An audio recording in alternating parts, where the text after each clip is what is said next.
बिस्मिल्लाहिर्रहमानिर्रहीम। अस्सलाम वालेकुम नाज़रीन, महकमा मौसमियात की ताज़ा तरीन रिपोर्ट के साथ हाजिर हूँ एक नई वीडियो के साथ। बारिशों का नया सिलसिला कब से शुरू होने जा रहा है? महकमा मौसमियात ने ठंडी ठंडी खुशखबरी सुना दी।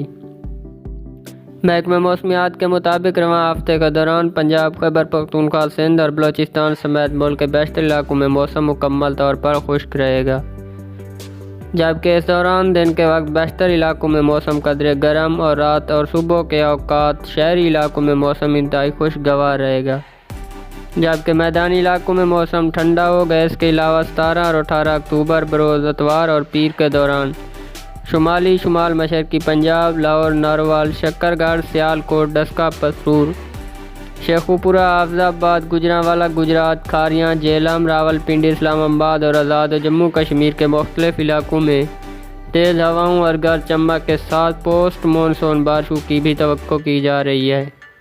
दोस्तों, अगर आपको हमारी वीडियो अच्छी लगी हो तो प्लीज़ हमारे चैनल को सब्सक्राइब करके साथ में लगे बेल आइकन प्रेस करना मत भूलिए।